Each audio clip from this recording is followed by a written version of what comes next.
Pledge of allegiance. Pledge allegiance to the flag of the United States of America and to the republic for which it stands, one nation, under God, indivisible, with liberty and justice for all. All right, so welcome everyone. Our GM has a PowerPoint presentation that he has prepared, and he will be presenting to us today. The presentation should take him about 25-30 minutes. We will follow that up with receiving your comments and questions, as JB mentioned earlier. We're asking that you please keep your comments limited to 3 minutes. Your questions may or may not be able to be answered today in this forum. However, we will be glad to address specific questions afterwards. With all that said, I want to turn it over to JB. Good morning, everyone. For the benefit of those who are joining by video, or forgive my voice, I have a cold, obviously, so I will try to do my best today to not let my southern accent get in the way of my pronunciation. This morning is the hearing on the recommended budget. We have quite the process here at Ocean Pines and for the budget, and we'll go through some of that as we progress through this PowerPoint presentation. So where are we at this point?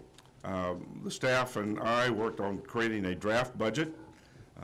We presented that as a proposed budget and forwarded it to the Budget and Finance Committee and to the Board of Directors, and it's been available for view on the website for everybody. At this point in time, we'll have this recommended hearing today, and as you'll see in the future slides, there's still a bit of process to go before the board votes 5 weeks from now to adopt a final budget. So there's still plenty of time for interesting things to occur with a number and budget adds and subtracts, etc. So let's get on with it. Currently, the proposed increase in the annual set is $30. This increase is to address the estimated $1.4 million operating deficit that was recorded for the last 2 fiscal years.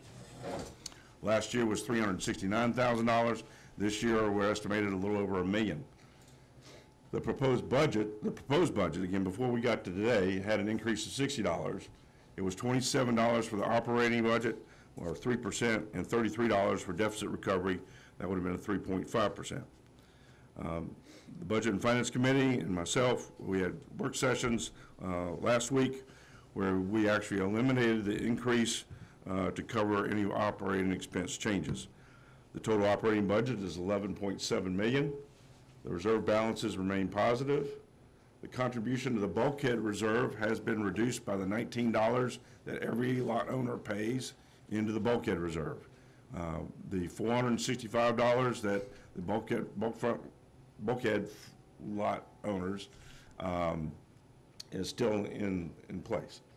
And new capital funding was mostly deferred to future years. Just so you, and you'll see this again later, that would have actually added $31 to the assessment if we had done all the new capital projects that were proposed. We started off with some budget guidance, and the Board of Directors met with the Budget and Finance Committee. One of the guidance objective was that amended revenues should reflect no more than what was achieved in the most recent past.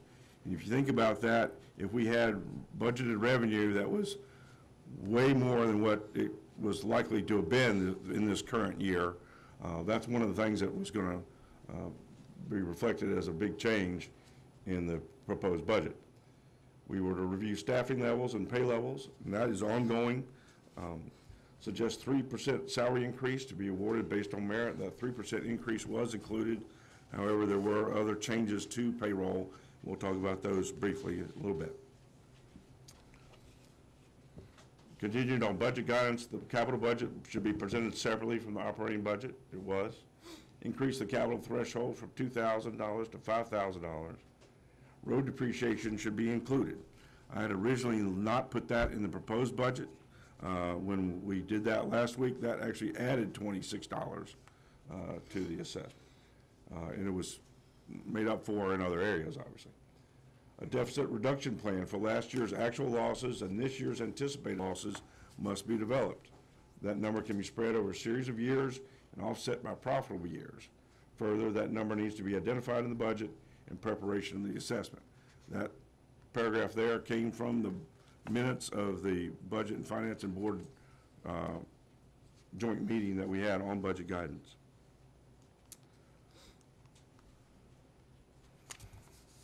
So there's 4 words that are beginning to get everybody used to seeing: draft budget, proposed budget, and now we're at recommended.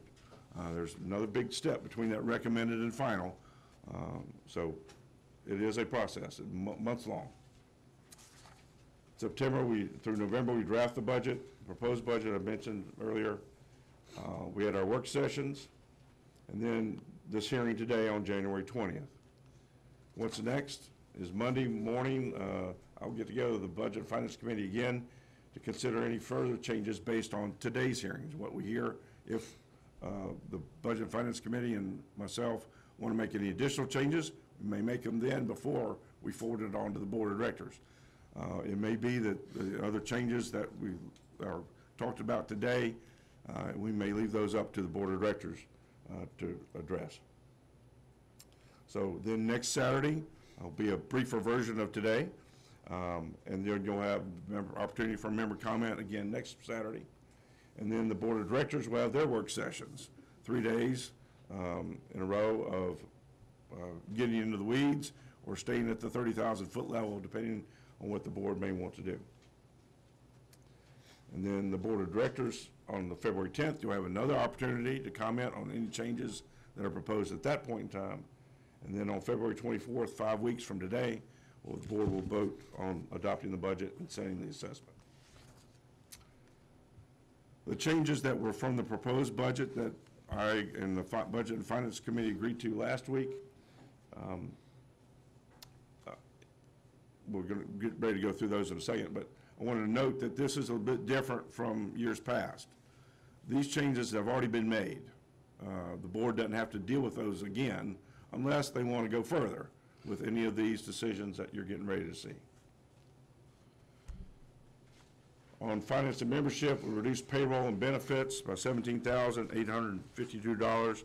That was the elimination of 1 clerical position. Public relations and marketing was discussion about eliminating the trolley sponsorship. However, we were able to get sponsors for that expense from other individuals besides the membership. So we're thankful for that. So we added the revenue stream of those sponsorships to the budget.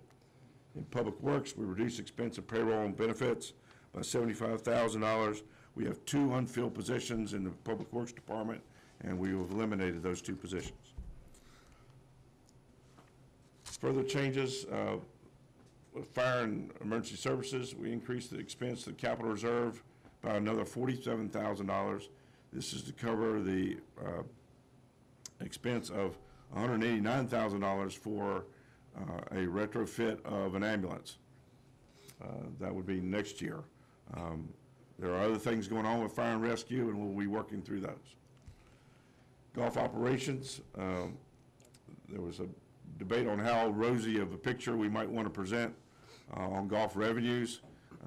I've been very conservative on budgeting a revenue as opposed to how we budgeted revenue last year. However, some thought I went a little too conservative on the revenue funding. So we added another $25,000 back to the golf operation revenue. The Yacht Club, we reduced the percentage of payroll and benefits in relation to revenue from 59% to 44%. That's a total of $237,997. That reduced the proposed net operating loss at the Yacht Club from $338,000 to $101,000. Administration, we had slight changes there in interest charges for the delinquent assessment of $5,700. Last week, we also, this is back to the bulkhead reserve, eliminated that $19 that everybody pays for bulkheads. We eliminated that for 1 year only.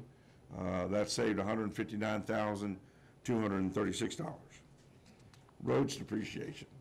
Add roads depreciation at the amount of $224,179. Now, I had not included that in the proposed budget. We need to include it, yes, but that added back $26 to the assessment. We hadn't included it last year. I let it out, but I agreed with the Finance Committee to go ahead and put it back in. Capital, there was a proposed room addition to the sports core pool to the tune of $225,000. I believe that previously the board had approved that from replacement capital reserve. It was still in replacement capital reserve, but we've agreed to postpone that for a year. The board, that really should come out of new capital, but I wasn't going to undercut a prior board's decision to take it out of replacement capital, but that'll be for the board to decide. And then the sanctuary crabbing pier, we've eliminated that at $135,000, and that would be coming from replacement capital reserve. So, after last week, we ended up with a reduction in the assessment increase. It's 0 for the operating budget and $30 for deficit recovery.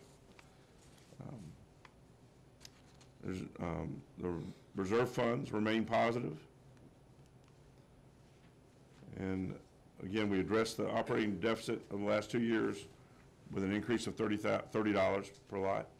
So we recommend it to be a one-year approach to be reviewed annually versus a 5-year plan. The association, and the reason for that, part of that is we could see a reduction in the amount of that deficit that we need to recover through positive financial outcomes in the next year, as well as future years. And we also have additional means of revenue that we can pursue, such as the sale of association lots that we own. And a few pie charts for you. There's 6 of them. 3 are rather more simple to look at. This one and that one are the same thing. This one's just a little busier on the eyes. So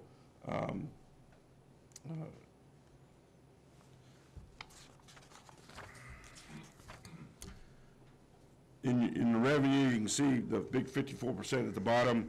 That's basically in general administration because of the assessment revenue. That's why that's big on the revenue. Number 2 in revenue is golf. 3 is aquatics, and also tied with that is yacht club. They're about the same at 3% of budget, of the revenue, excuse me. Then on the expense side, police is the highest in expense, followed by public works, golf, and then the yacht club, and the rest drop off after that.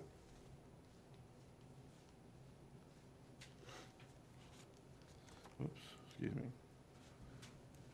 In relation to the assessment detail, what do we get for our money? If you take the $921 for the operating budget, and you've also got the $30 for the deficit recovery. The largest coverage is with the replacement reserve at $198. Public Works at $171 is second. Third is police at $163. General maintenance is fourth at $99.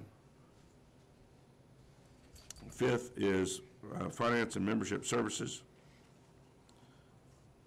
6 is fire and EMS, and 7 is recreation.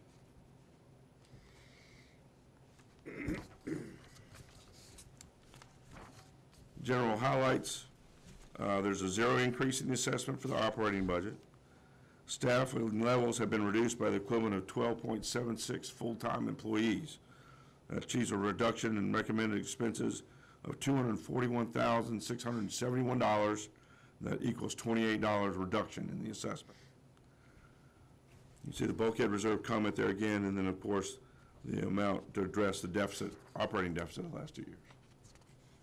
The next bunch of slides are really just for us to come back to later on if somebody has a question about a particular department. So I'll blow through those pretty quick.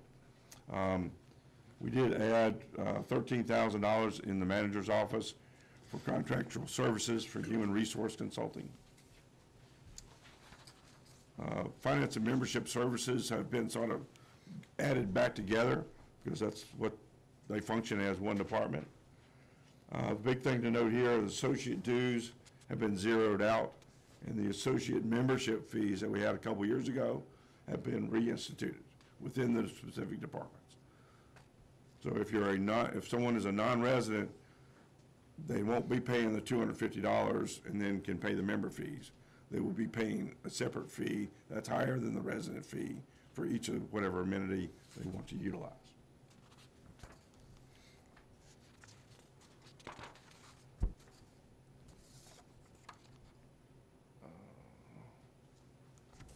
And these are more for your notes. The $30,000 was added to building repairs maintenance. That's been done so we can address more of our building maintenance needs, our infrastructure issues. These are things that are not covered by replacement capital reserve. That $30,000 equals to $3.55.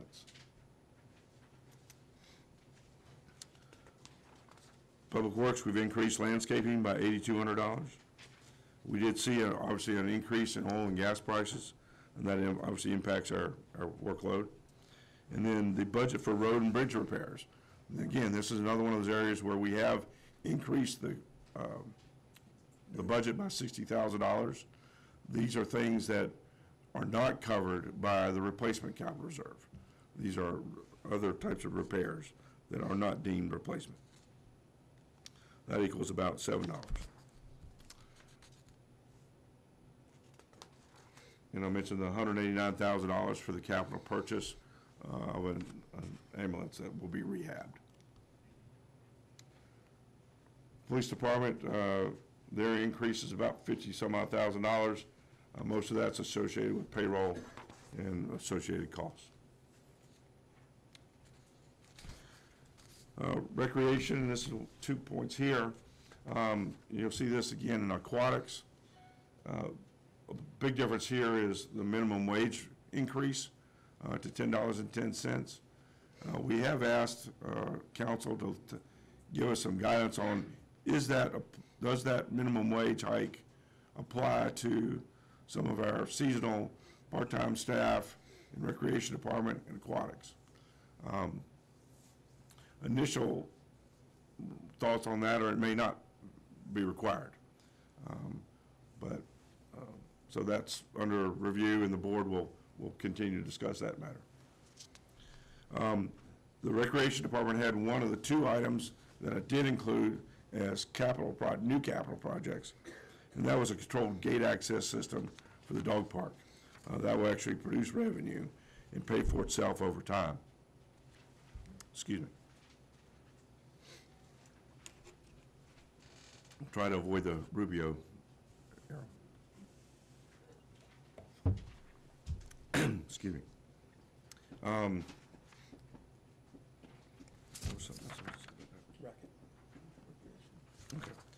Racket sports, again, that's tennis, platform tennis, and pickleball.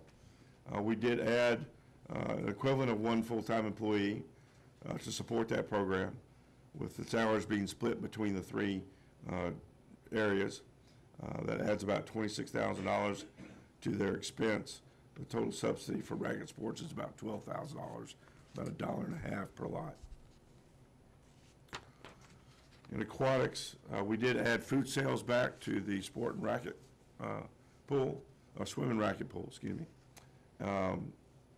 And with facility rental there, of course, you also have to add back in the cost of the food sales.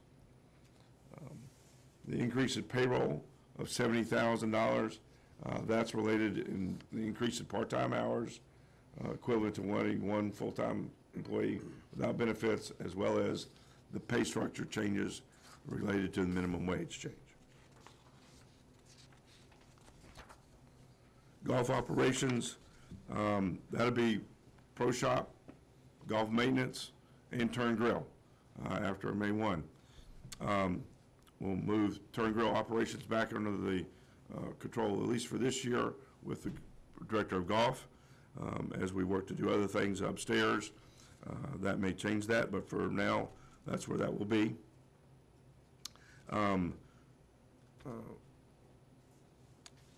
With the different changes in revenue and expenses, In trying not to present too rosy of a picture, golf has a $10 increase in its subsidy level.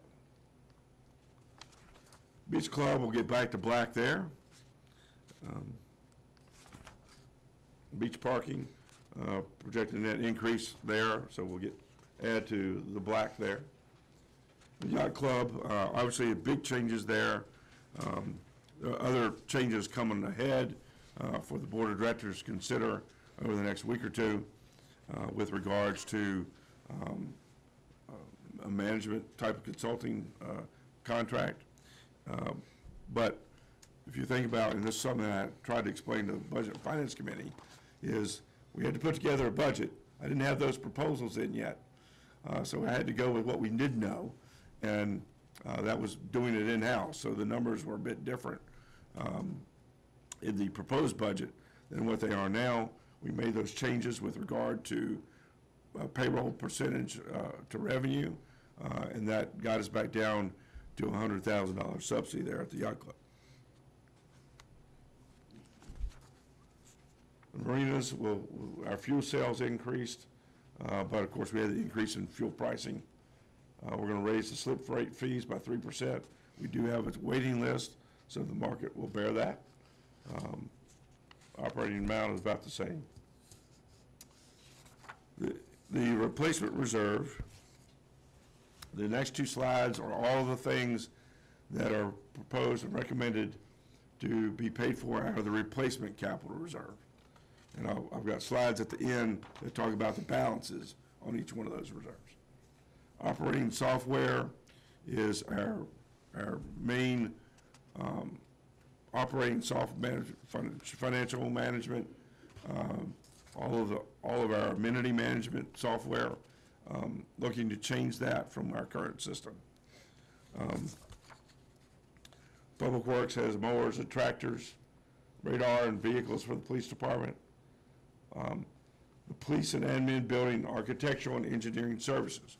As you recall, that building was to have a proposed remodel to accommodate larger area for the police department. That sort of was on hold because I didn't want too many projects going on under construction at the same time. We've got to fix the upstairs to this facility here at the Country Club.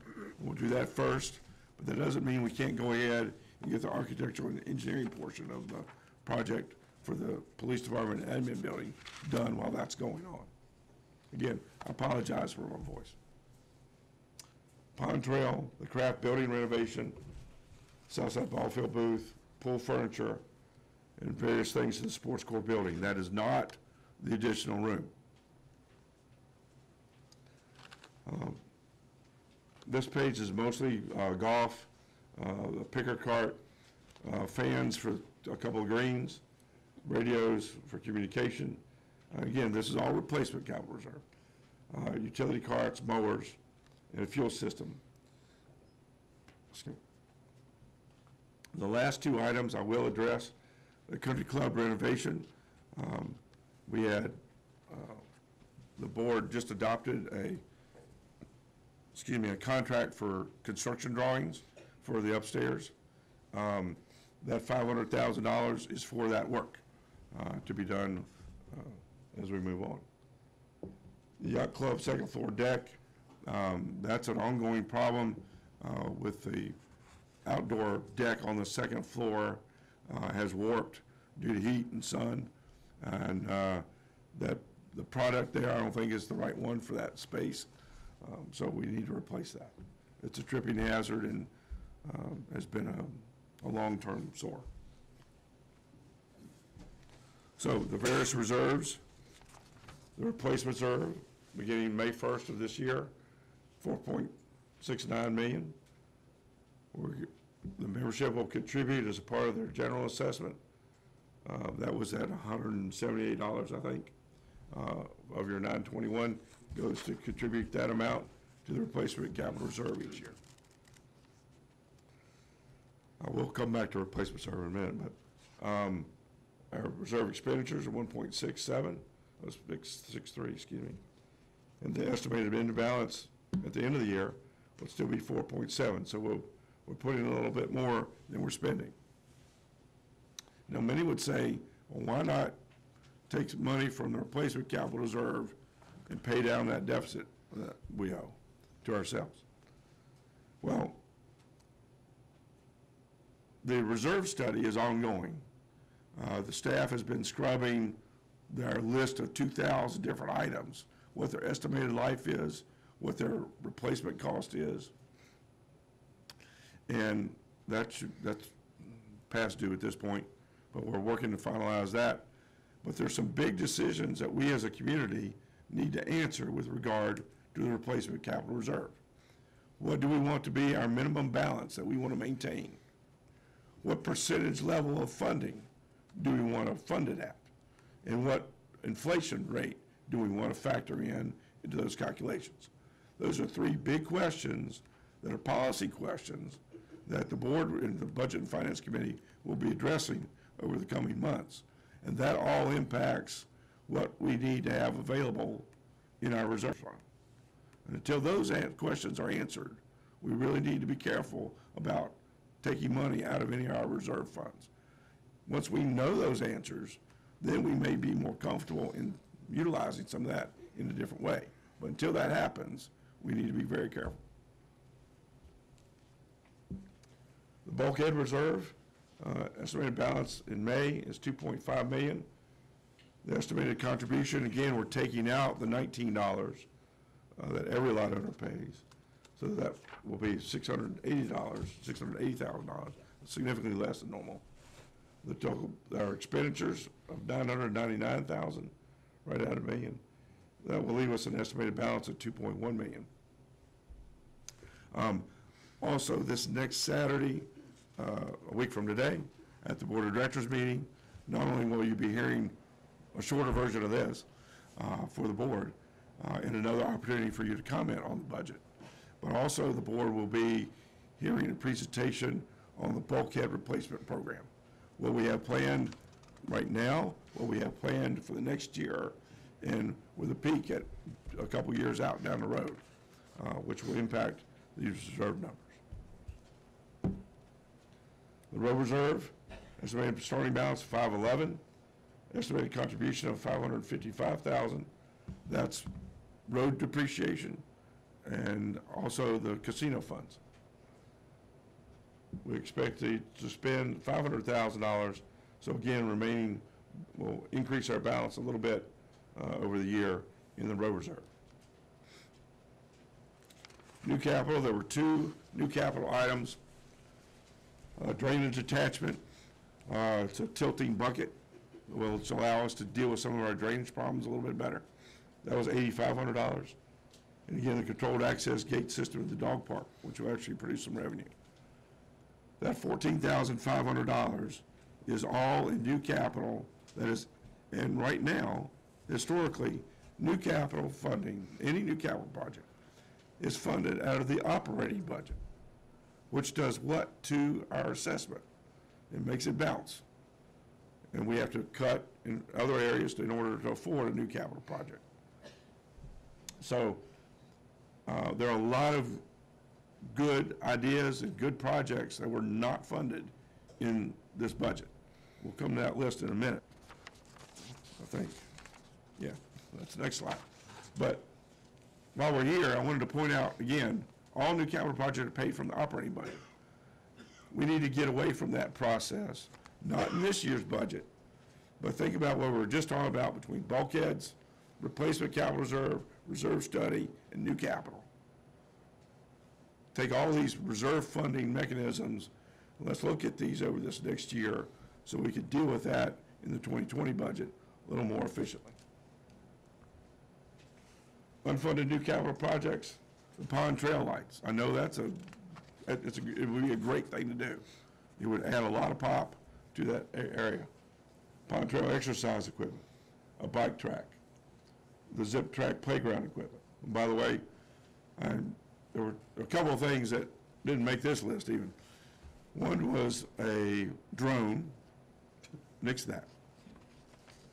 That led to a lot of legal issues, by the way, if we wanted to pursue that. And I knew that going in, That's why that never appeared. The zip track was initially labeled zip line. What do people think when they hear zip line? They think we're gonna hook up the trees from here to the yacht club. No, it was actually a piece of playground equipment. So we changed the phrasing for that. One other thing that had a little humor to the meeting, so it's not too dry other than my throat, is there was a line item in one of the budgets for what was it? It was a jetpack. No, that's not the Steve Austin jetpack driving, flying around. That was related to a phone line. So I changed that wording in here too. Because I know people pay attention and are thinking, who's buying a jetpack? Anyway, lights for pickleball courts. I know that would be a great thing to do, and I know a lot of people want that. But that would be $65,000 in the operating budget, would impact your assessment. The golf course fuel system at the cart barn. That's a total of $263,000 in new capital that we didn't pursue because it would have added $31 to the general assessment. And then you have the operating fund deficit recovery, which gets us back to the $30 that's left. Again, for the budgeted guidance, I put something together. We rephrased that out of being a 5-year plan to an annual review approach. So going forward, what do we got left? Monday, I'll meet with the Budget and Finance Committee. If the folks here today have something that we think we can change on Monday, we could go ahead and do that. Otherwise, we may recommend those changes be forwarded to the board. Next Saturday, again, I'll make a presentation to the board about the recommended budget. 2 weeks later, we'll have 3 work sessions with the board. We'll have another hearing like this on February 10th for you to have additional comments after seeing what the board wanted to change. And then on February 24th, 5 weeks from today, the board will adopt the budget and set the assessment. And happy 50th, everybody. With that, we'll open up the floor for comments. Again, please use the microphone. If you can get up to the side or front, great. If not, those who are close to the microphone, you'll make sure that gets passed around so we get that recorded on the video.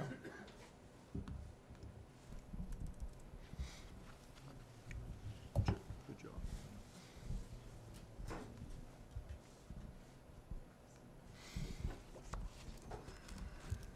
I have a question. Yes, ma'am.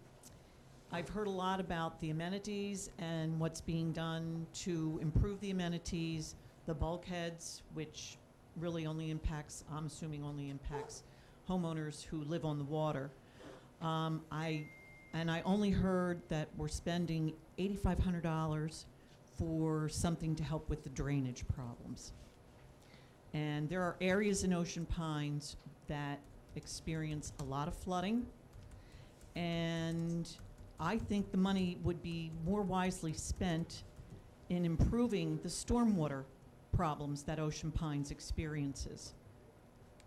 It's compromising our property values, and it's all nice that we have all these great amenities, but if you're not going to take care of properties that continually get flooded during storms, then how do we exist? I mean, I don't understand why this isn't more of a priority for Ocean Pines.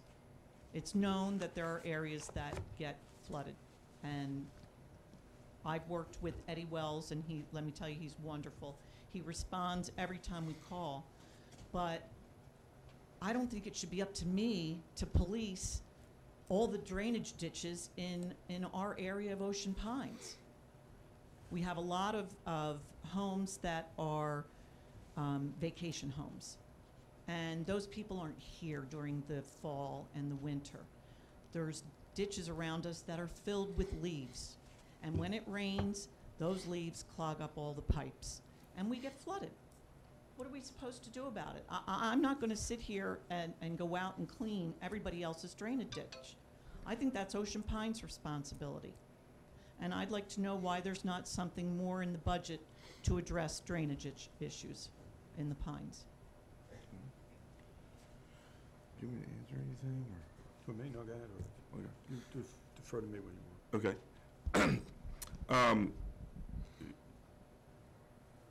The $8,500 for the drainage, that's a piece of equipment Right. that we're adding, that will certainly help.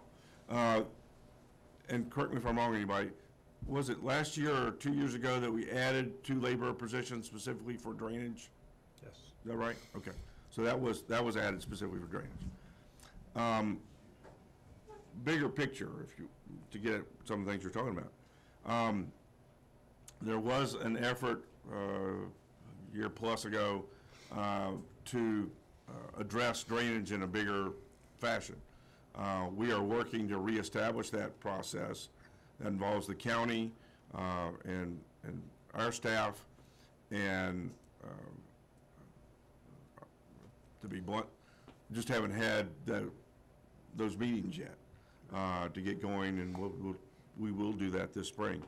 There are 4 different aspects. Yeah, well, and I'll throw in some data. How many miles of roads do we have? Yeah, like 80-something. I asked a rhetorical question. 80-something. 82 miles of roads. That's 164 miles of ditches, and that's just along the roads. We have over 200 miles of ditches. A 4-man crew working 365 days a year they'd have to do a half a mile a day of ditch lines. If they work the 300 work days, they'd have to do 2/3 of a mile a day. So we've got a lot to do. And you've got the areas that, when we have a 4 or 5 inch rainstorm, that we've got to deal with. And then those, some of them are the same and some of them are different based upon the condition they might be in. So we have the things that we have to do with on a case-by-case basis. Then we have the cases of the ones that we know are habitual problem areas, because whether they're low, there's little fall in the ditch lines, that type of thing. 3 is that gets us to some strategic level things, which I think part of what you're getting at, that those would require a lot of money to deal with certain areas, where we're going to need help from the county, and possibly even the Corps to get through some additional drainage areas or things like that. And the 4th aspect of it is education about what I was just saying. There's a lot to do. Whereas, we are responsible, the association is responsible for certain things, like I said, with that amount of manpower and that amount of ditches, we can't get to everything. So we'll need everybody's help to do that. Again, that's not to say, we're not going to do our part, but we need the residents to do a portion of that as well. The 8,500, the piece adding to the ditch line, the ditch equipment, that will certainly help us. What do we do when the neighbors, we have a lot of vacation homes in our area. And so what do we do when they don't take care of their ditches? Is it up to me to police it? I think that's up to Public Works to police it. Yeah. And if they don't have the manpower, why aren't they getting the manpower? And the yacht club suffered a lot of losses this year. The beach club suffered a lot of losses this year. I don't think I should have to pay by a reduced property value because people aren't doing what they're supposed to do. Technically, whose responsibility is it to maintain the ditches? Is it the association? They're not doing it. They're not doing it. And I will. You're planting flowers, and I see people out at the entrances, and I'm telling you what, the entrance to where our mailboxes is, it looks horrendous. And I've complained about it, and nothing's been done about it. I saw pictures in the paper where people that are along the water, their mailboxes were all cleared out. We were lucky we had one little path that you could walk through to get to our mailbox. We're treated in some areas like second-class citizens, and I pay the same assessment as everybody else. And it's not right. It's not right. Hey, we can address it, we can find some money somewhere in the budget, if it's something like that, you got so much on, Okay. on the list, and something All we right. can do and work with us. Okay, Next. it's noted, I have it from the budget and finance area. We're gonna be working with the GM to see what we can do. No, we're not, yeah. We got one in the back. Yes. There's a speaker. Good morning. My name is Bill Hayes. I live at 39 White Horse. My question is budgetary. In terms of the beach club, are we talking last year's beach club or the beach club we had the last 10 years? That's fine. The last 10 years. He wants to know, when we talk beach club, was it last year's or the 10 years before? Which beach club are you talking about? So he wants to know if you're going back to the old way. What you do. We're not sticking with what we just did, that's for sure. I'm not sure how far to go as far as with relation to years past, but certainly financially, yes. We're going back to a better revenue stream and a better way of operating that part of our business.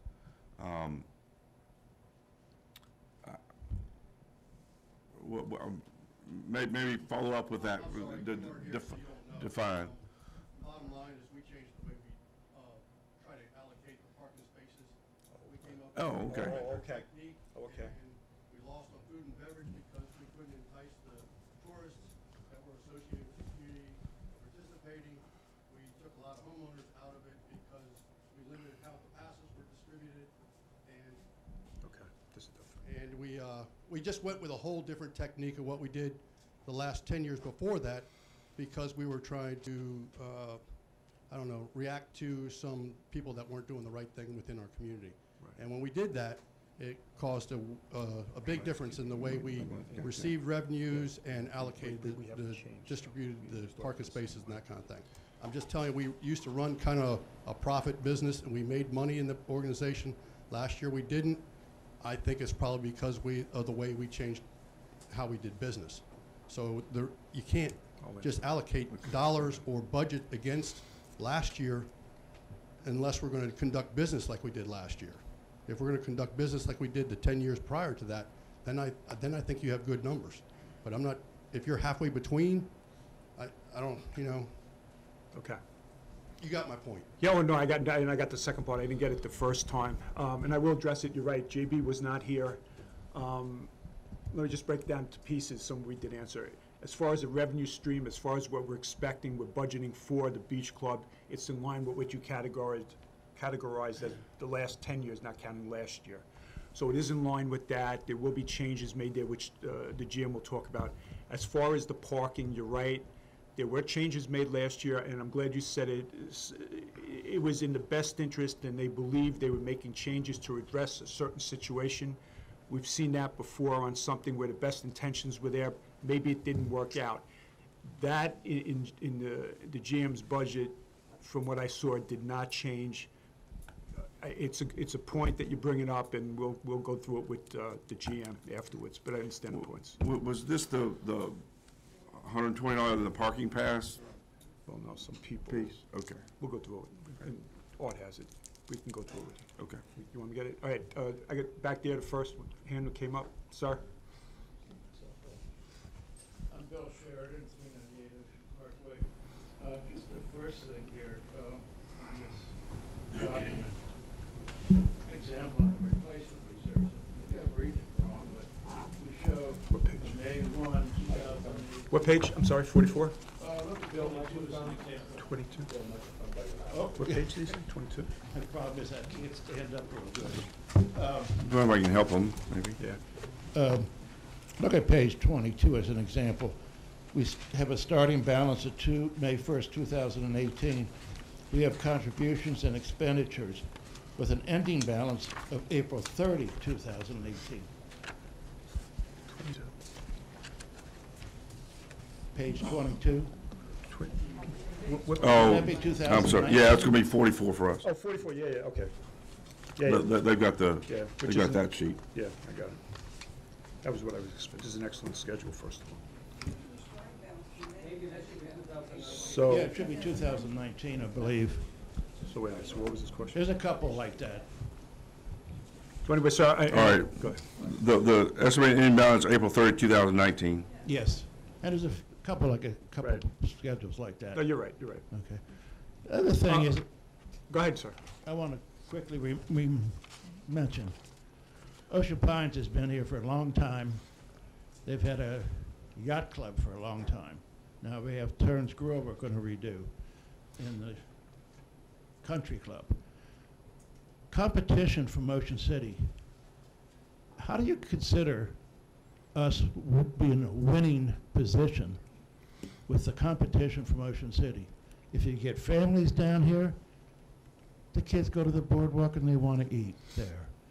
If you get, let's say, a two-family thing, they want to go to one of the bars, let's call it restaurants, that are hangouts that they've done for years. And my question is, how do we fight that fallout? And the last thing is, we talk about adding a room to the covered pool.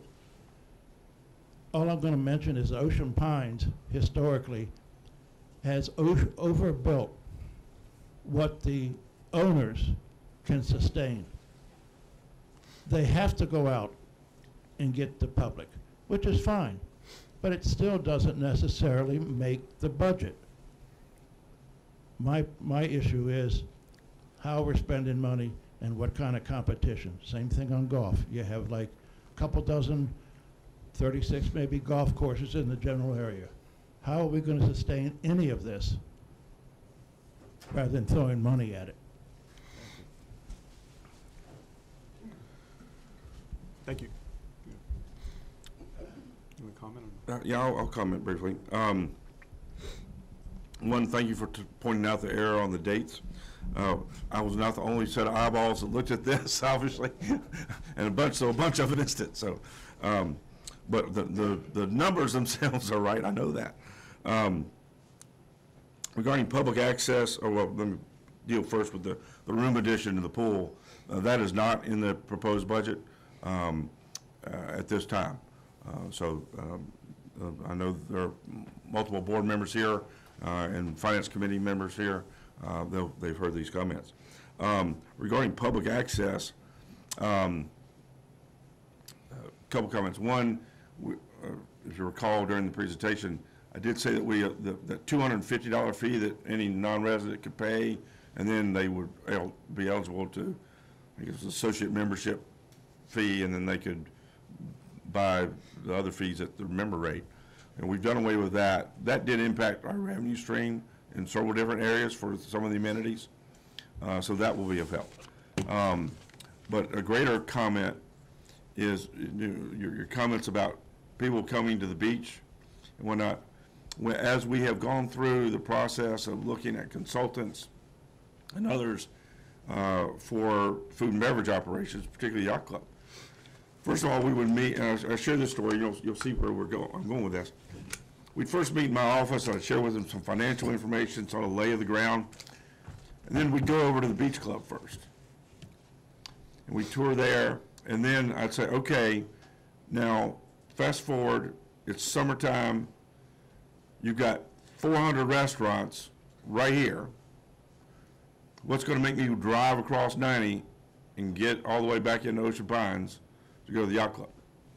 They would drive over, there's no signage. You get in, you come across, you see the sign for Ocean Pines, you turn right, you go up to the north gate, you go across this little bridge. No lights in the community, remind. You get over, you go through our little miniature golf course tunnel and turn left. You come up to Colonial Village, there's a sign to the right, down underneath the tree at the bottom, says the Cove this way. If you go straight, you're lost. You go left, you might find it. Let's say you get in there, you have great food, great service, great drinks, have a great time.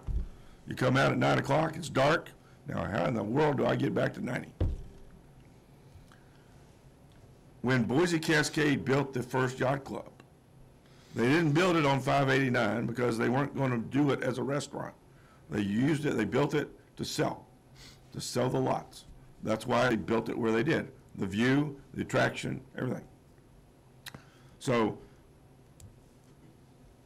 I say all that to say that it really wasn't built in the first place to serve as a restaurant to the greater world. It was to serve as a sales piece and amenity for the membership that bought here.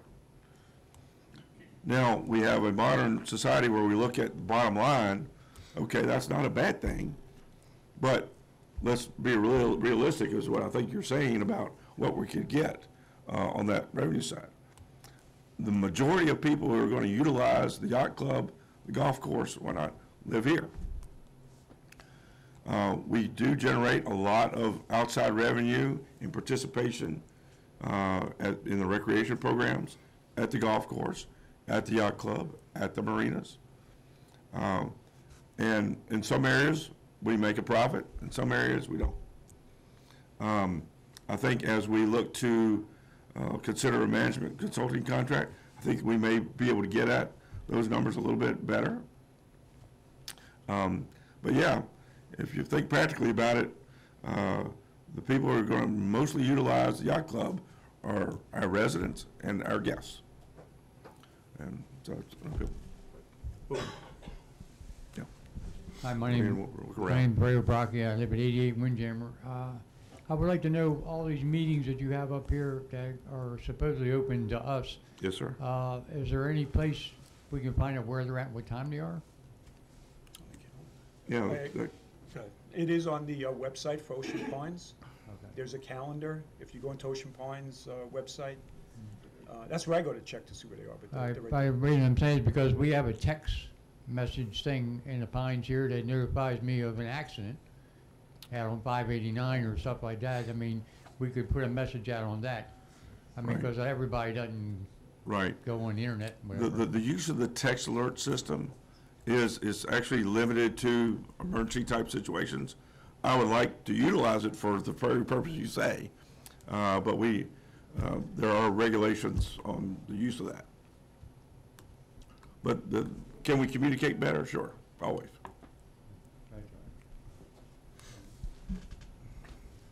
Lady. My name is Paula Gray, and I live at 88 Windjammer. I concur with what he said about the restaurants and the revenue, but I've been in and out of the Pines since you actually broke ground, and I've had relatives live here, and we live here now. Our general manager is absolutely right. This needs to be a local place. All right. When you go into the Pines recently, into the yacht club to eat, you were talking for a family of four people, well over $100 a meal. All right, you're not going to be able to get that from day-to-day residents, whatever. You can go to other restaurants about Ocean City. Yes, that gets really ridiculous over there. So what we want people who are staying here to be able to eat here. The infamous Doc Berger of Sheraton, when he owned the old Ocean Club, he had family meals on Tuesday, Wednesday, and Thursday, where you sat down at a table for 8 or 10 for a fixed rate. He made his money on the wine and the shrimp and the extras. But we need to think, we need to go back to addressing it for people like my husband and I, people with families, where you just want to drop, you get off the beach, you want to come home, and you just want to sit down and eat and have a good time. Meals we can afford, not that, we don't need cherry chicken that turns black. I read that article. And we need to put the beach club back to that really nice 10-item menu where people live on fish tacos and can get in and out, buy your food, go back to the beach, have a cold beer. We need to go back to being the people who really live here, not the people they're trying to attract here. So anything we can do to do that would probably be very helpful. You can answer it, you want me to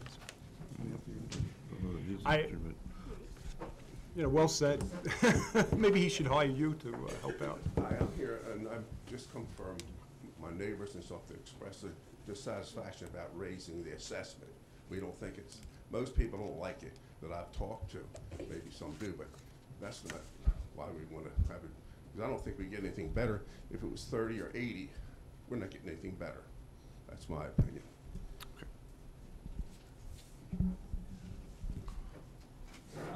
This is Wayne Hawkins, I live in Ocean Pines in the, near the North Gate. And all the comments about the yacht club, I think they're all good and they make a lot of sense. So that begged me to ask the question, which I've been wanting to ask for a long time, is where's the mission statement? What we need is a mission statement for the yacht club, which reflects some of the comments that have been made. Secondly, I don't see, as a homeowner, the yacht club been bleeding for a long time. This is nothing new. So there's a couple of things I don't see. I don't see a sense of urgency to get this problem solved. Secondly, I don't see a set of options that can be presented to the board, and maybe they're there, that's really more of a question to ask you.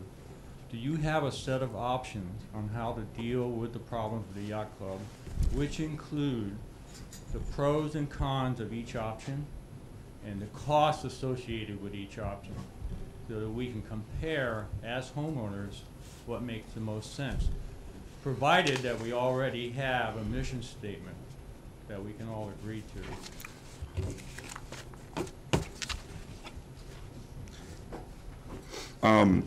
With regard to a mission statement for the yacht club, not specifically one for the yacht club, no.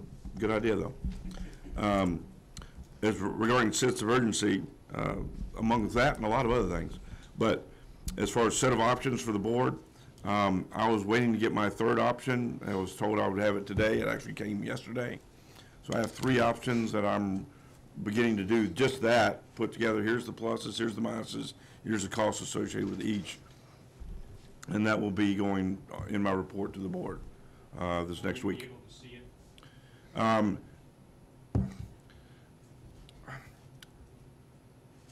Yes and no. And the reason why I say that is this.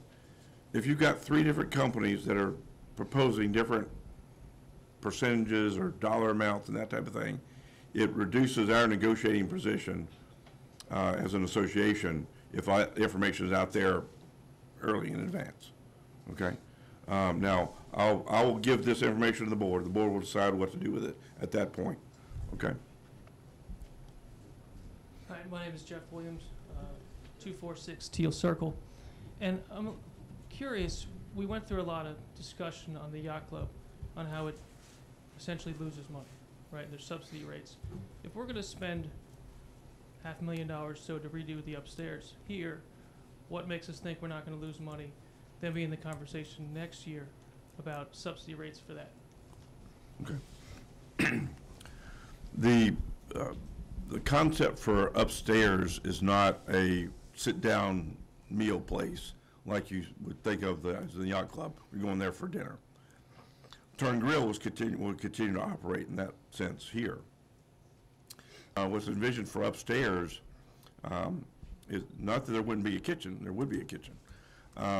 But it would be geared towards special events, banquets, facilities, things like that. So we've got, I'll deal with weddings first. We have weddings, high-end stuff over at the yacht club. We have weddings at the Assateague room, at the admin, at the community center. We could have weddings here. We do have weddings on the golf course, wedding receptions up there. The other thing that we would be able to do, and this gets into a sort of value-added benefit, if you would, and that is clubs and organizations. We have 72, I think, different clubs and organizations ranging in all sorts of sizes. In addition, that are looking for meeting space. And I'll just use Lionesses, for example. If they wanted to have a meeting, they would have this additional space to do that. In addition, if they wanted to have a buffet-type meal, different price point than something like a plated meal that's over at the yacht club, then that could be here. And so in addition to the clubs and organizations, there are 2 meeting rooms, smaller meeting rooms, scheduled on the far side. Those could be utilized by groups, by committees of the association as well. You could also have the corporate events that the golf course could market, whereby you may have 20 to 40 players. They may be having a meeting here in the morning while our membership, golf membership, is playing in the morning, men or women, and then the corporate event is over with and they play in the afternoon. That would be a revenue stream, in addition to what we, But we have all those options at the yacht club for the most part, and that doesn't make money. So what makes you think it's gonna be any different a mile away? I mean, they can use the upstairs of the yacht club for all the things you just mentioned. what would be, and this is a rhetorical question, I guess, because we don't want to digress too much today, but what are we going to do with the upstairs of this building? It's not all for food, it's also for the board of directors, the conference rooms and all that. Yeah. It's not just for food, if you want to tell them. No, well, it's not, you're right. It's not just for food and beverage, like I mentioned, the clubs, organizations, board of directors, et cetera. So, They're utilizing space upstairs where they would have needed in the admin building, that's all part of it also. During, That's fine. yeah, yeah. No, I understand your point, You shouldn't build something that you know is gonna lose money. right. well, how is it losing money? Well, the yacht club is losing money. Just, that's, the yacht club has been losing money. That's not to say it's going to continue, and that has nothing to do with this facility. Totally different thing. You're sitting there, you're proposing stuff that you're hoping is gonna come. You say, well, that's spending $500,000 for upstairs? I mean, give me a break, I have gold tools at home too. That was that. I'm back up with the mic. One last question about the letting us hear things. Yes, it might affect your negotiating position, but I'm not trying to insult current board, past board, 10 years ago board, whatever. But over the years, the board seems to have made decisions that really did not reflect a lot of what we out here might want. So there might be, anybody here want to agree to that one with a hand raise? Okay. What we would like to hear is, even if we don't need to know the dollars and the pennies, but maybe a generalization of what you might have in mind before they decide to do it. Because all of a sudden we're living with it yet again, and it's still not what we want. And, you know, sometimes they don't have kids, sometimes they don't have budgets that are like everybody's.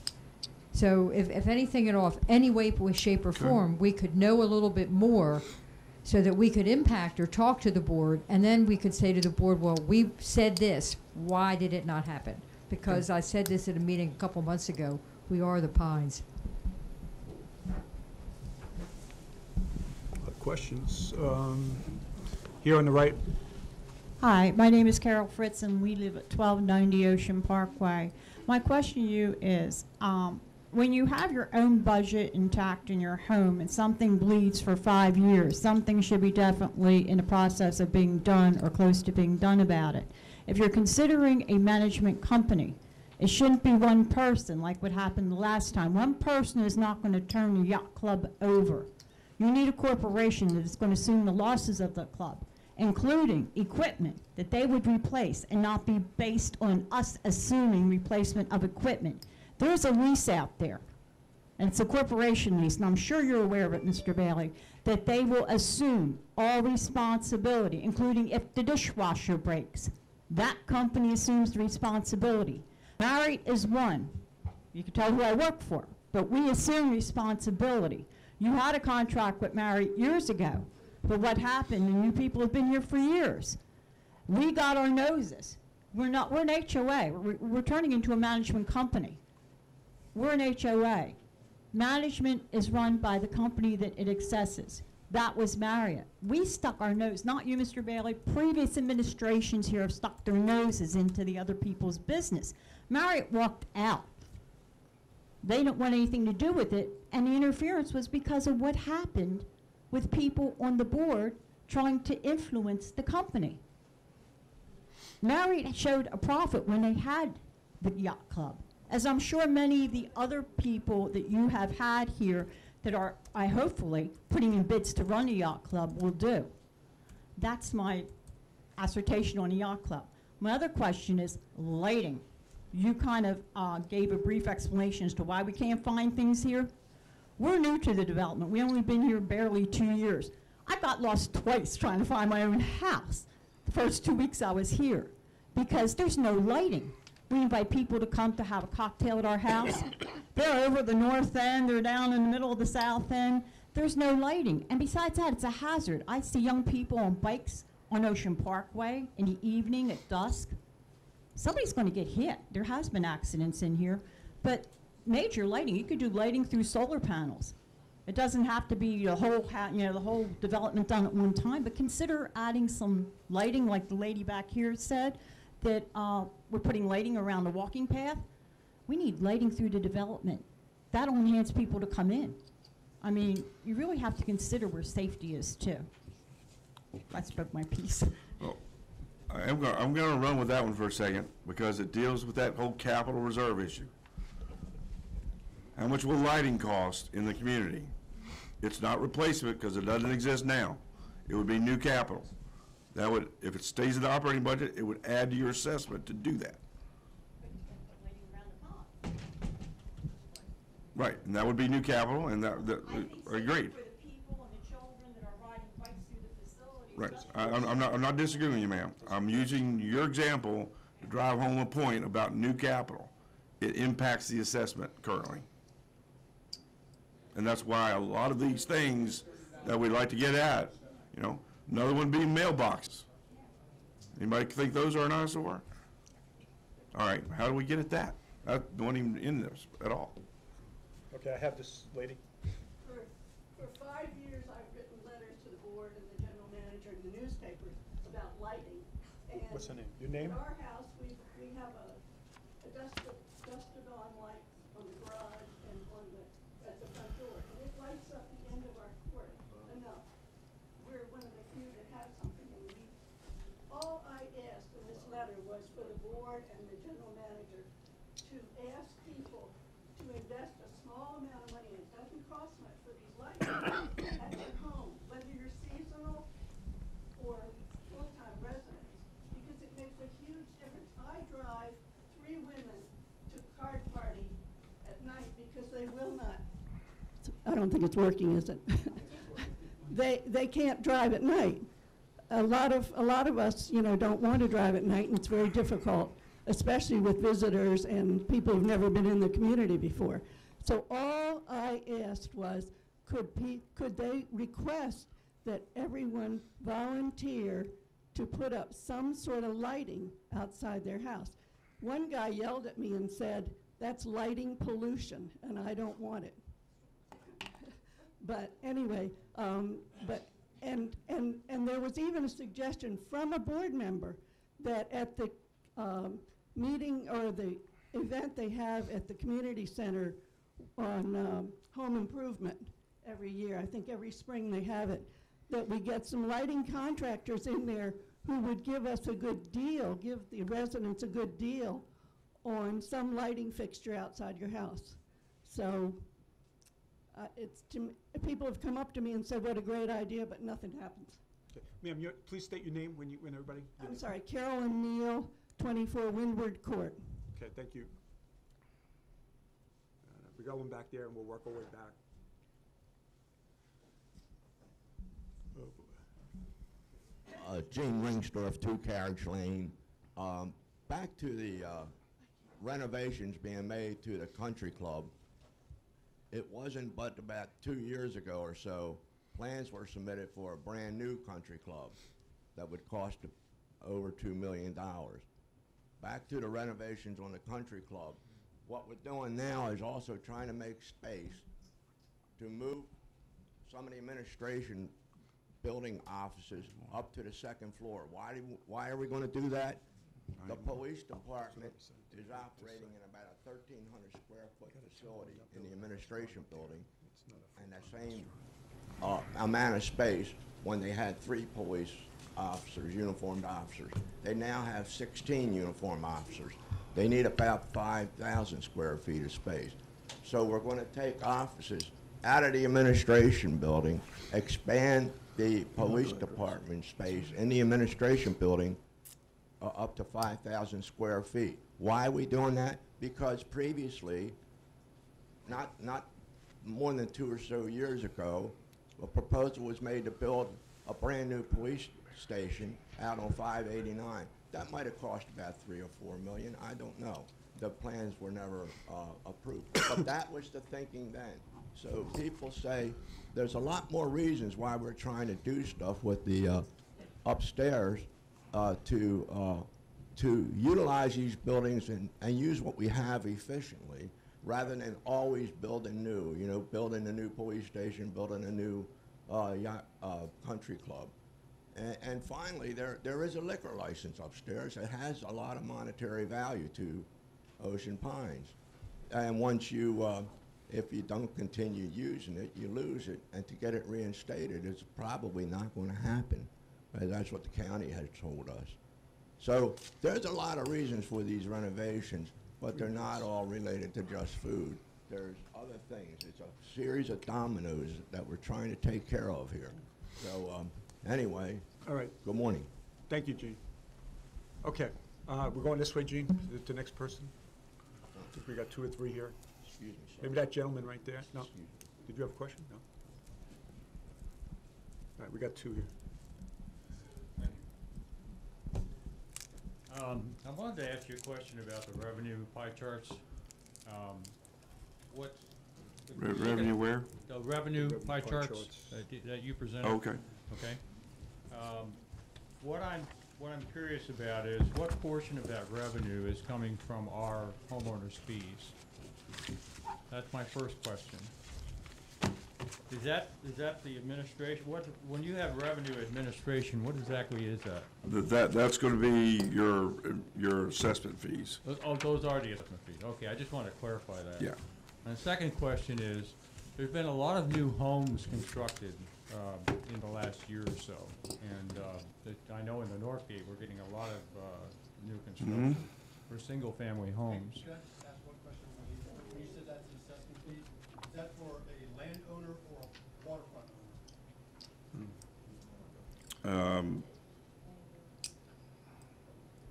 It's both. Well, combined, it's combined. It's combined. It's combined. In that 54% of the revenue stream, that's the assessment. Is that all homeowners? Is that all homeowners? Yes. Regardless of the property type, right? Correct. Okay. I was talking about new construction. Shouldn't that, you know, at least put a dent in the revenue? In other words, increase the revenue at a, you know, at least blip it up a little bit? Well, the Because we're getting more homes constructed. Right. That means more people moving in, right? Am I right, correct? you'll have that impact. We did specifically on compliance and permits. I forget which slide number it is for y'all. 29, so it's probably 14 or 15. Compliance and permits, we did increase the revenue $24,000 on the resale certificates alone, which means you're getting more properties flipping, or I shouldn't say flipping, but right, people are, you know, and well, anytime there's a property sold, you have the disclosure statements, and so that goes back to these resale certificates. So whether it's a new construction or you sold your house and somebody else bought it, moved in, or you moved to another location, that resale certificate. So there is increased revenue there. And, you know, right now it's based upon 8,542 lots. I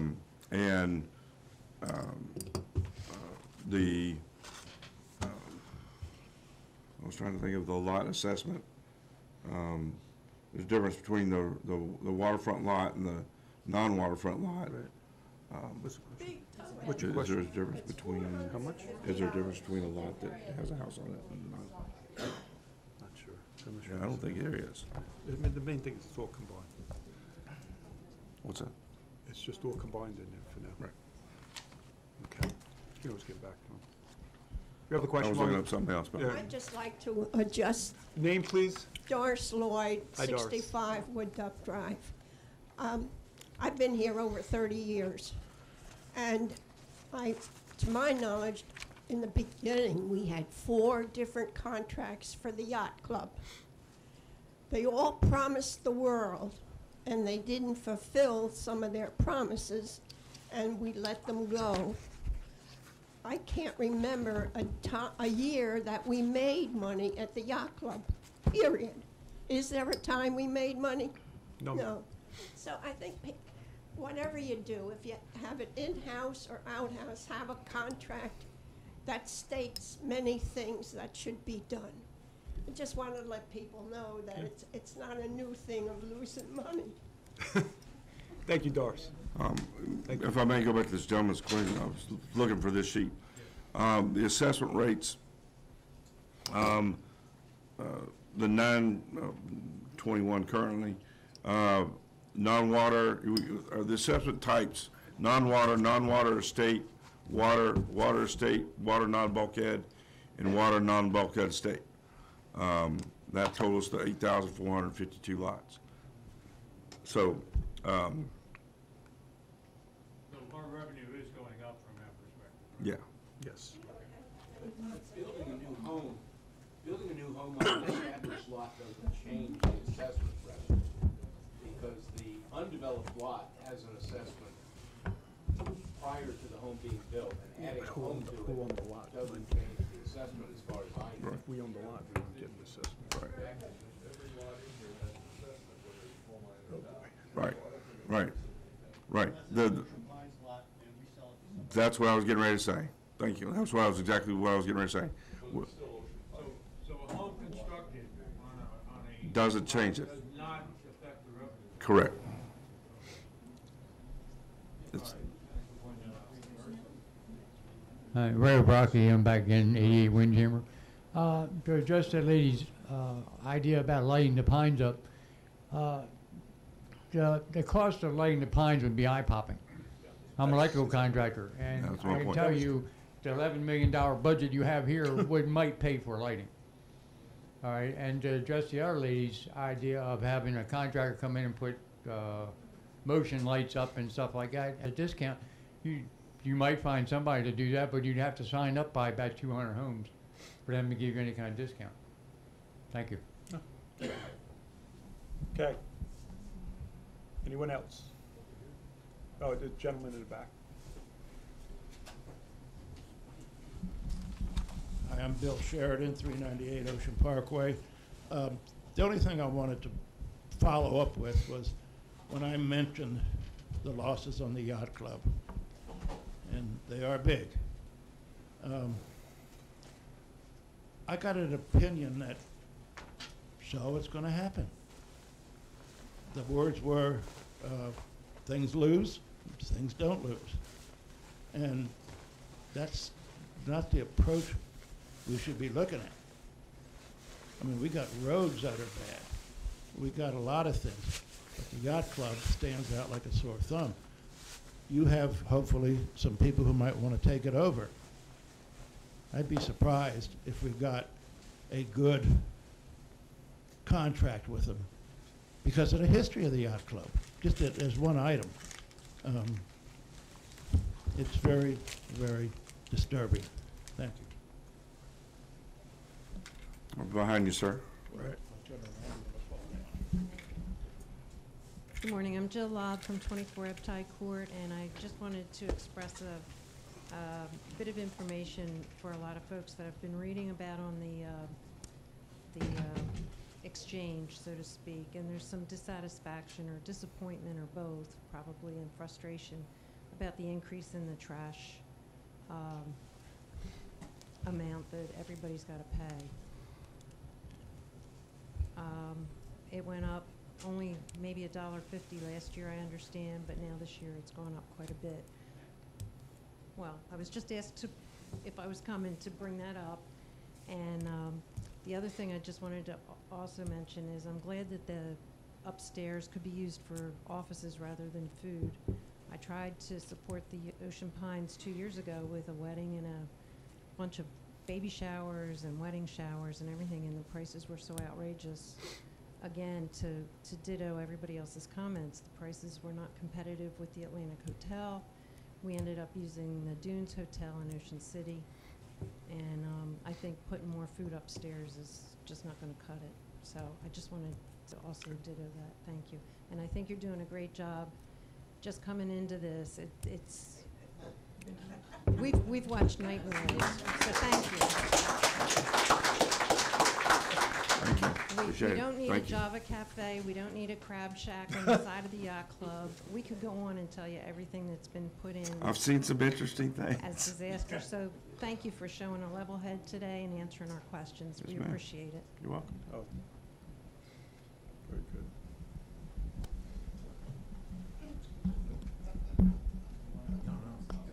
And one over here after you. Okay, Steve Tuttle, live on Burr Hill. Just a quick question, on the amount of money revenue from the yacht club, is that based on a 12-month season, or when the place is bleeding as badly as it is, I think we should take at least a year or two and just close it down in the winter months and save that kind of revenue. Right now it's year-round, except for a little bit in January, but that has been discussed. My name's Bob, and I just recently became a full-time resident. And I think one thing that I want to see from yourself, since you are new in this area too, is I want to see trust to start. This lady was just talking about the leaves and the drainage that is in the flooding. And you just, to me, I'm sorry, but you sound like a bureaucrat. You did not address the situation. Not all Ocean Pines is flooding, and we had flooding this past year, and I took care of my property. But I think that people should have to go out to the area to see where the flooding has taken place. This place has been in existence for 50 years. And the thing is that you have enough people around here to say, this is a problem area. And of course, it starts here, or it stays here, but it starts a little bit up the road. Yeah. And this is what you have to address. This lady's been notifying board members all along, and this is my first time here, because I wanted to see what was going on. But guess what? We're going to become best friends eventually. Okay, good. And, but I think what you told this lady, she's heard for however many years she's been here. So when you see and you hear these things, we know the yacht club's going to lose money. It always has, as that one lady said. And that's not going to fix the problems that this lady's fixing. So what I'm Right. just saying, address the needs that are current, and Yeah. we'll worry about the future as, Yeah. as we go along. A comment there if I can. There are a lot of strategic things that need to take place. Drainage is one of them, lighting, how we do our budgeting, and how we do a lot of different things. Capital projects, for example. But, so there's, you'll hear me say, I'm loath to pursue something without at least thinking about it right at that strategic level, because we can plow into it, but without a plan, case in point, last night here at Turn and Grill, we turned this thing around pretty quick to have it open in 3 days last weekend. We did okay last weekend. Yesterday we got creamed, okay? So it does have, everything has to have, whether it's a small thing or a big thing, has to have a little bit more strategic planning to it than just, let's go fix it. We have no preventive maintenance program, pretty much anywhere. That's got to be dealt with. Because if we had had a preventive maintenance program over the last decade, we wouldn't be dealing with a lot of things we're dealing with now. Yep. There's a big education piece to this. Talk about, I haven't done this here, but when I was at Brandon Mill and we were doing a reserve study, I held up the previous reserve study for the board and the director of finance, or then the board of directors and the budget and finance committee. I said, who here has seen this document? 100-page document, reserve study. One hand went up. Well, if the board members and finance committee don't know what all is involved in a reserve study and how it rotates out into impacting the budget and the assessment and how we do things, how can we expect the membership at large to know? So part of this today, hopefully the takeaway is, let's be open. Transparent's the key word, right? But be involved in the process. Thank you for coming, because it really is ultimately all about all the residents. This is a good turnout. That's good.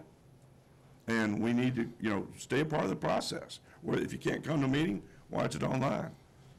Go online, read about it, find the things like the budget calendar and whatnot. And we'll work to get quicker communications out about a variety of things, so that the residents are more informed. But you got to be. communication is a two-way street. So we'll work on it as well. Yes, the lady here. If I could, John. Yeah, sure. Bob, my name's Len Smith, and I live at 536 Yacht Club Drive in Colonial Village. And sounds like you might not have been here when Mr. Bailey started. Full disclosure, everybody, I work for Mr. Bailey as a consultant, so in IT. But I just wanted to give you a perspective. He's impressed me a lot with the range of his thought and the depth of his thought. But on his third day, he went to the homeowner's house to meet with the first person who called to report flooding, and was there looking at the situation firsthand. So he's been, you know, feet deep in the water since day 3 on that particular issue. And you had no way to know that because you weren't here. Yes. In that. In full disclosure, some of it has been, some of it has come back as a problem. Because like I was talking about with the drainage. You got people out here putting mulch down around trees, whether they're with that department or not that takes care of the drainage ditches. Is there such a thing as multitasking? I'm an employee, but the only thing I can do is sweep this corner, but I can't go and help this guy do this. You're talking about 4 people taking care of the whole community, right? On the drain. People that we hire, can't they multitask? Or are they just, okay, this is my job, and I can't do this because that's not part of my job. No. Get people going around, you got people going around like mulch around trees. Okay, it looks nice, but do we need it? No. We don't need that. We need this guy's house here on a corner. We need his drainage problem taken care of. So these guys out here in Valley, dropping down walls and planting flowers. Well, we help these 4 guys over here take care of this drainage problem. Sir, this is a budget meeting, and you're at $8,500 for drainage. I know you said you're gonna address it down the road. What do we do now? Well, that's why I mentioned a couple years ago, I know 2 positions were added specifically for drainage. There's a lot of labor cost. Now, that would be something that, in order to answer some of this question, is to get back and break out what do we spend on drainage, labor-wise, manpower-wise. Correct. Those were not. Those were positions that were not filled. They were not for drainage. We have, I think you said 280 miles. Over 200 miles of drainage ditches. How do you justify not putting more money in the budget now to take care of that? I don't see anything in the future for it. Not even in the, I see you want to do lights and put a playground. Right. The yacht club and everything, but I don't see anything for the future. This is a budget meeting for now, then what are we gonna do down the road? Good question. I mean, We need to know now, though, because, the next time it rains, we're gonna have some problems. And I still don't know, if you're responsible for the ditches, isn't that just, obvious that you need more help? Sir, I'm sorry. Pam Cook. I live at 126 Seafair Lane. There's a lot of issues going on with money being spent for people addressing the employees here addressing issues within our community. I managed over 100 people at one time. What we used within my department, we had a designated area that supervisors actually looked at the productivity that was actually being done based off of what our projections were for our budget for this year. We knew how many claims we were going to process, how many people we needed, but there was an overseer. I hate to use that word, the supervisors. There was somebody who looked at the individuals that did the jobs. Were they being done correctly? Were they being done with quality? Were they being done at all? There's several comments about people doing mulching and flowering and stuff like that, but I see so many people around, maybe 2 individuals who are working. It's almost like the state roads. It drives me crazy. I actually want to stop my car and say, why are you 5 guys watching 2 men with a shovel? Why aren't you doing something else?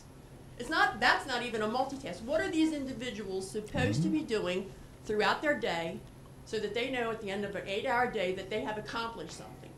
And someone sees, yes, this was actually done. Right. So that's my Right. pet peeve Do as it. far as living Right. here. Comment on that. So it ties back in with the gentleman was saying in the back about drainage. Everything that we do currently, I shouldn't say everything, that's a generalization. A lot of what we do has no preventive planning to it whatsoever. There's no plan For a lot that we do. for a lot that we do. It's all, well, let me say, it's all reactive. We have a problem, we go fix it. Why It's- isn't there a plan? Precisely. We've been at this for 50 years and we don't have a plan. I agree. The thing you mentioned about Then that's the type of stuff we're working on. So that there is a plan beyond the reactionary piece. We react for enforcement of covenants. We react for drainage issues that are a problem when we have a rainstorm. There's no preventative plan to get at all the stuff so it doesn't become a problem. Okay, And then that's the part we're working on. the leave issue with the ditches and the flooding. The one lady was saying, you know, there's a lot of homeowners that they're not here. They use their property as rentals. Why can't those properties be identified? And some of these people that we have wandering and I don't know what they do, drive by and make sure that at least those ditches are taken care of. That won't impact everybody else's ditch that's like 5 or 6 houses down the road. Right. There should be something in place, and maybe with you as a new man, I know you've got a lot on your plate, but that should be something. Yeah.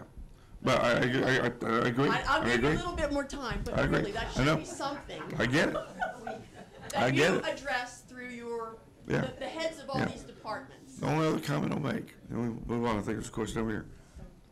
That is, would you rather me put money in a budget without a plan for drainage, et cetera, or wait for the plan to be developed and then put the money in to address the plan? But aren't you putting money in now? You're just like projecting an amount of money, and you still don't have the plan. When is the plan gonna hit? One of the problems that I think we have with regard to planning here, and I've only been here a couple years, but I've had family in the Pines forever, is the people that have an issue, we have to all agree as a unit that that's important enough to put money into it. So if you're talking, I'm over in the North Pines, so I don't have that much of a drainage problem. And I can tell you that all these reductions occurred in this budget because somebody said, I'm going to pay how much more in my assessment, $30 whole next year? Why do I have to pay $30? So you lose those jobs. They cut those positions out. They don't fill them. Why? We need information, and he's done more that I've seen in the 20-some years I've been in and out of this place, as far as telling us what we're going to do and where. But we also have to get our neighbors to understand that we are a unit. The Pines is one big place, and just because they have flooding doesn't mean we're going to have to say, okay, I'm going to pay that $10 so she's not living in a mud puddle. But a lot of the people here will not do that. If it's not me, I heard the comments in the Pines at the library and various places about how much, $67, why are we paying that? And they had to go in and wipe out the $30 that would have been stuff to go forward with in order to come up with money to pay the back. So that's the hardest thing. And I understand that. I'm trying to separate administration from the people who own the properties, okay? I don't think the administration overall is overseeing what each employee does. Are they necessary positions? Because if they're necessary, are they doing what they're supposed to do? Well, I'm going to. Are they actually productive? He can tell him about what happened with our drainage problem. Okay. Yeah, I went to the Public Works office. I mean, our drains in a big heavy rainstorm would fill up and flood our lawn. You know, I mean, there's no doubt about it. They hadn't been cleaned in years. And I went to the Public Works office, had my name put on the list, and they came out. It took about a month because they don't have the manpower to do it. And they cleaned. I told them they have to start at the top of the block and work down because of just my side of the block is kind of flat. I mean, some blocks they have more slope to them than others, and it's an easier process. But they did a wonderful job, and they stood there the whole time. I mean, it was only 2 of them. You know, I don't know how many people. You know, And not.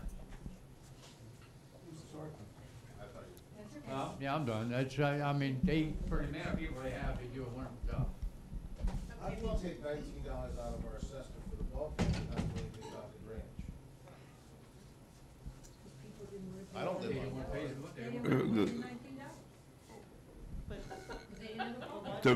it. To be blunt, it was an effort to reduce the $60 increase.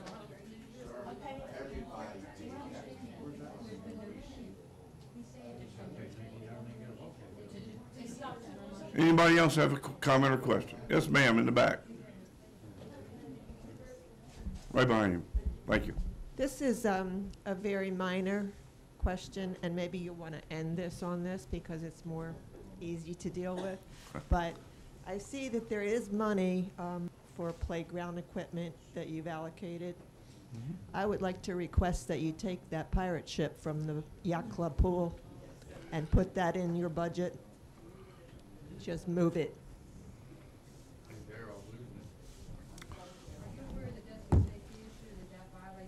That's got more issues than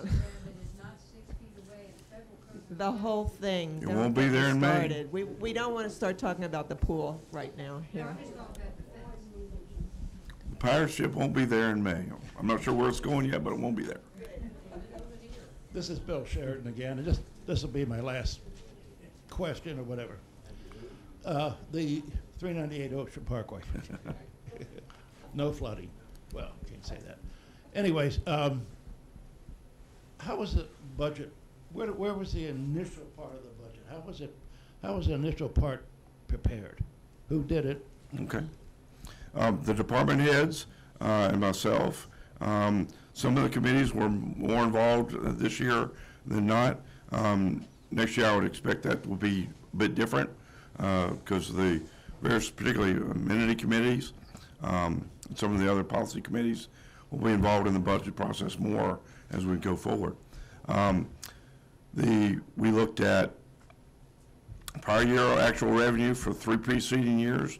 We looked at expenses, and I met with each department head, went through their budget line item by line item, had questions, cut some, added some, and that developed to the phrase was the proposed budget. Again, that initially had, I've made these statements in the press and in other venues, but if you think about 2 things, one is we had a $367,000 deficit 2 years ago. We have $1 million this year. Our budget revenue was absolutely broken last year. It wasn't anywhere near being correct number. So one, we had to take care of the deficit, and then 2, we have to fix a broken budget and do so without raising the assessment too much. When you're off by $1 million, that's a lot of fixing to do, much less paying for the deficit part of it. So I try to take a pragmatic approach of I'm certainly going to put my head out there with a $120 increase in assessment, but on the practical side of it, and I asked this question asked a question back at the guidance meeting with the Budget Finance Committee and with the board for a reason. And that question was, is anybody looking to get to 0? Because if we're looking to go 0, quite frankly, it makes the budget process real easy. We don't have to go through all the rigmarole. But that didn't come out of that meeting. It was put together a budget that's reasonable and prudent. And, we did cut some costs. We added some in other places. But it wasn't 0 and it wasn't 120 plus either. I thought it was a pragmatic, practical approach to dealing with a deficit as well as dealing with a broken budget in the first place. Then zero-based budgeting wasn't considered. From a zero-based theory, if you would, of, all right, we don't exist, we're going to build it from the ground up. There were some areas we did look at zero base. The payroll and personnel, I didn't fully go there this year. To be blunt, 3 months in, it's a little hard to do that, and not having seen it fully in operation. I'll put it out there now. Are there some things that we can look to do differently, manpower-wise and contractually? Might we look at outsourcing some things? Yes, we could do that. I could not put that type of proposal together in 3 months. So as we move forward, there may be some things that we'll be looking at. Appreciate it. Thank you for your time. Yes, sir. I'm Peggy Turner, and I'm at 337 Ocean Parkway. One of the things that has always bothered me about the budget and what we're looking at, and again on this one, is an unfunded capital project of putting some sort of restrictive gates up at the boat ramps we have. I don't understand why we would gate off the dog park really before we would do the boat ramps, because I understand those people, you know, paid and pay a $25 fee to use it. Seems like people are coming in that, you know, haven't paid to do that and are using the dog park. We're putting that above boat ramps that they're not supposed to be on anyway, because I believe it's in the bylaws that shouldn't be using it if they're not a resident or something of Ocean Pines. And we're letting people bring in boats, dealers bring in boats, and we're maintaining a much more expensive boat ramp than a dog park and letting everybody have free access to it. And we could make some revenue on that if we charged outsiders to use it. And it's not on this year, it's not on next year. Nobody's even addressing that anymore. And I know it's been brought up like for the last 5 or 6 years, and it just keeps getting kicked down the road. And I don't understand that one at all. It's a source we could have of revenue. It's putting them some sort of gate that we could use maybe the key card in.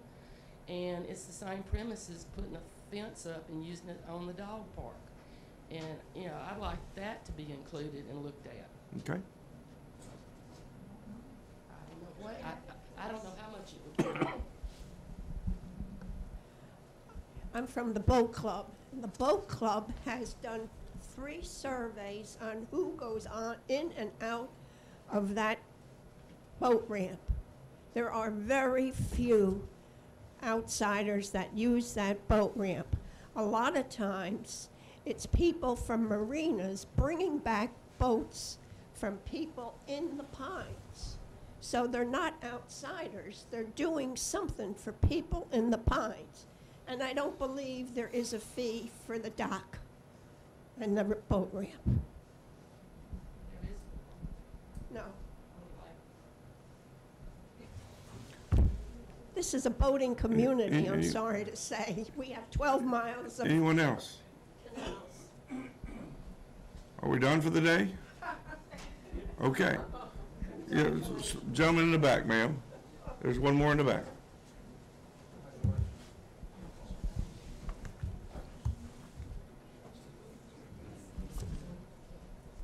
John Zaleski, hit 262 Windjammer.